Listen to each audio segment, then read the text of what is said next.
Hello mga ka-Alberdi Nation, pasilip sa aking garden after a long vacation. After a 3 months long vacation, gusto kong ipasilip sa inyo ang aking garden. Anong nangyari? Maraming mang namatay sa aking mga halaman pero marami din naman natira. Ito ang aking passion fruit at marami ng bunga. Ayan, trinim ko siya dahil napunta siya doon sa ng kuryente. Sa poste. Ayan, may bunga siya dyan. Mayroon din doon. At ayan, nakita niyo po. Mayroon dyan. Marami ding na tanggal doon sa aking pinutol. Nang hinayang man ako, kaya lang hindi pwede na tanggalin at nasa kuryente na. Ayan meron din dyan at meron pa doon sa net. At nakikita nyo yan ang mga kumakain ng mga dahon ng halaman. At ito ang aking magic fruit. Malaki na siya. Kaya lang di ko alam kung anong nangyari dito sa isa at namatay. Kaya ito pinutol ko na siya. Malaki pa naman na siya, sayang. Kasi 3 years old na sila Ayan ang aking mga orchids. At yung aking kadyos, hindi siya namatay, kundi nabuhay. At ibig sabihin, magbubunga na siya in due time. Marami siyang bunga nang umalis ako. Mayroon ding bulaklak yung aking violet na orchids dyan. Yan naman ang aking money plant. Sana magbigay nga siya talaga ng pera. At ito ang aking mga giant philodendrons. Kung sinong may gusto dyan, kasi kinat ko na yan bago ako umalis. Pero ang ahaba na naman. Ano siya kasi masukal.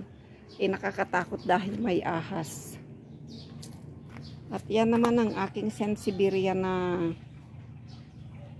di ko alam ang ID niya, yung real na ID niya. Ayan pa ang aking mga halaman.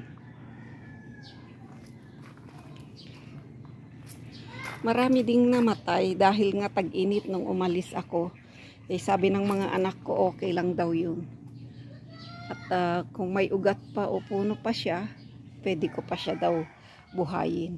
Totoo nga naman.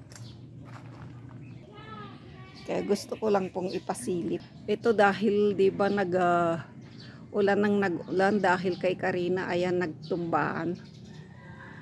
Yan naman yung aking sanado. Ito ay variegated, dalawa yung variegated pero parang nagre-green naman na sila. Not sure. Nagandahan kasi ako sa sanado kaya marami akong pinamili noon. Yan si Giant. Ito yung nagagandahan ako na isang halaman ko, si Caramel. Caramel, kalimutan ko na kung anong caramel. Ito naman yung parang bougainvillea. Marami siyang bulaklak pero pinagpuputol ko at masukal. At yan pa ang mga halaman ko. Ito si, ano na nga ba ito? Nakalimutan ko tuloy ang pangalan. Yan yung napakamahal noong unang panahon na isang stem lang ay 1,000 plus. Ngayon, ang dami na. Ito yung isang orchids ko. Ito naman si Pink. Ganyan nangyari sa mga halaman ko na iba naubos ang dahon dahil daw sa init. Ito ang maganda Ang cardboard ko na dalawa, ayun, sa awa ng Diyos ay maganda pa rin sila. Thankful and grateful. Yan din na melaluni.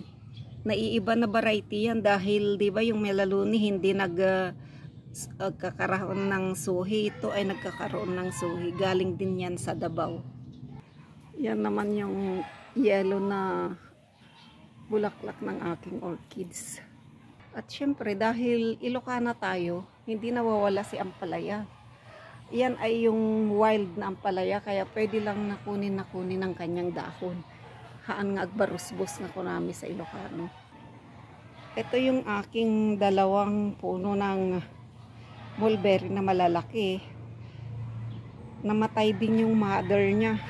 Pero at least saringit na, kaya mabubuhay pa rin yan. At yan naman ang aking mga foxtail. Bali, 3 uri ang aking foxtail.